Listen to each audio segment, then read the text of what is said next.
আজকে আপনাদেরকে তৈরি করে দেখাবো আলু পুরি। আলু পুরিগুলা এরকম খাস্তা এবং মজাদার কিভাবে করবেন সেটির রেসিপি দেখিয়ে দিব। তার আগে আপনাদেরকে আমি আমার ইন্ট্রো দিয়ে নিচ্ছি। আসসালামু আলাইকুম, আমি হচ্ছি তৌফিকা। আপনারা দেখছেন মাই কুকিং ওয়ার্ল্ড এন্ড ব্লগসের রেসিপি। চলুন তাহলে আলু পুরির রেসিপিটি দেখে নিচ্ছি। আলু পুরি তৈরি করার জন্য আমি নিয়েছি 1 কাপ ময়দা, হাফ কাপ সুজি নিয়েছি, দিয়ে দিচ্ছি 1 চামচ তেল, হাফ চামচ পরিমাণ চিনি, হাফ চামচ লবণ। সব শুকনো উপকরণ এই পর্যায়ে মাখিয়ে নিচ্ছি।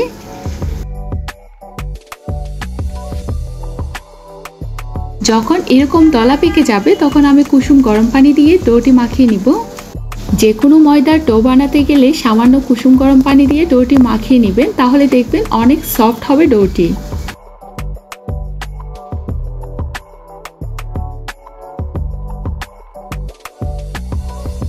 মাখানো হয়ে গেলে উপরে কিছুটা তেল দিয়ে ডোটি আমি রেস্টে রেখে দিব।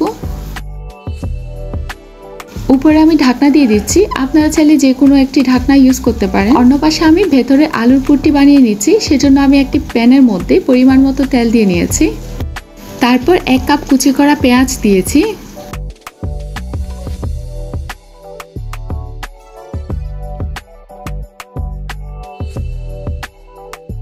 পেঁয়াজের মধ্যে যখন হালকা কালার আসবে তখন আমি মশলা অ্যাড করব। দিয়ে দিচ্ছি হাফ চামচ পরিমাণ হলুদ গুঁড়া, হাফ চামচ মরিচের গুঁড়া, 1 চিমটি পরিমাণ ধনে গুঁড়া, 1 চিমটি পরিমাণ জিরা গুঁড়া, তারপর দিচ্ছি গরম মশলার গুঁড়া।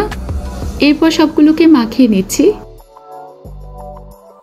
এরপর দিয়ে দিচ্ছি 1 কাপ পরিমাণ সেদ্ধ করা আলু। আলুটি আমি আগে থেকে সেদ্ধ করে ম্যাশ করে রেখেছি।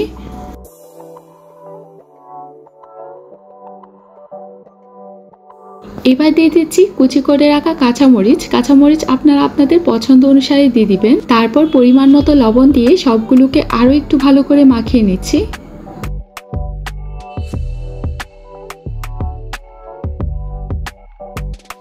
এখন আলুর পুরটি রেডি হয়ে গেছে, চুলা থেকে নামিয়ে নিচ্ছি। ডোটি আমি অন্য সাইডে রেস্টে রেখে দিয়েছিলাম, এখন আমি সেটি ছোট ছোট অংশে লেচি কেটে নিচ্ছি।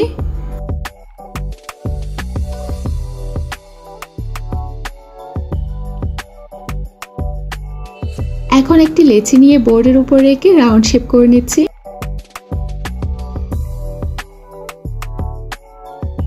সামান্য পরিমাণে ময়দা ছিটিয়ে দিয়ে একটু করে বেলে নিচ্ছি।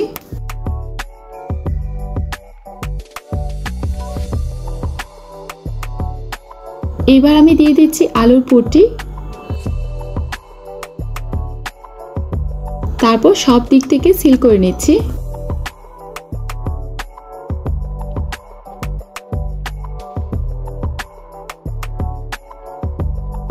এবার আমি হাত দিয়ে চেপে চেপে সামান্য একটু বড় করে নিচ্ছি। আপনারা চাইলে বেলুনের সাহায্যে বেলেও নিতে পারবেন।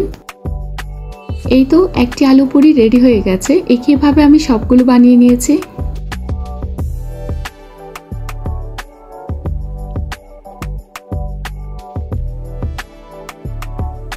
এবার আমি এগুলোকে ফ্রাই করে নেব। সেজন্য একটি প্যানের মধ্যে পরিমাণ মতো তেল দিয়ে নিয়েছি।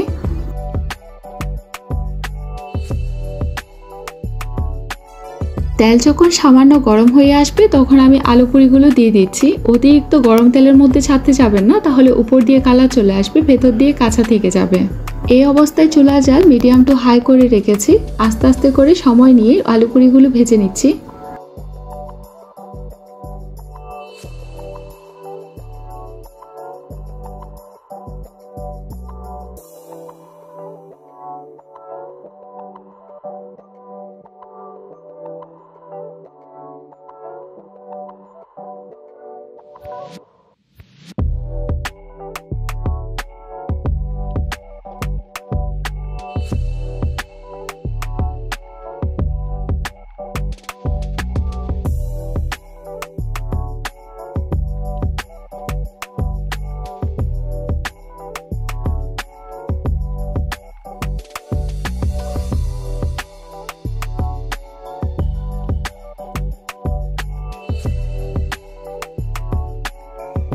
যখন এরকম কালার চলে আসবে তখন আমি চুলা থেকে নামিয়ে নিচ্ছি।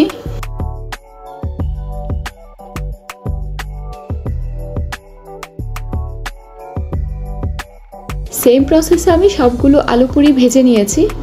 আশা করছি দেখতেই পাচ্ছেন আলু পুরিগুলো কতটুকু খাস্তা হয়েছে। এগুলোর সাথে যদি তেঁতুলের টক থাকে তাহলে তো আর কথাই নেই।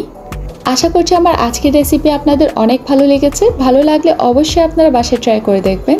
আজকের মতো এখানেই বিদায় নিচ্ছি। ভালো থাকবেন, সুস্থ থাকবেন। আল্লাহ হাফেজ।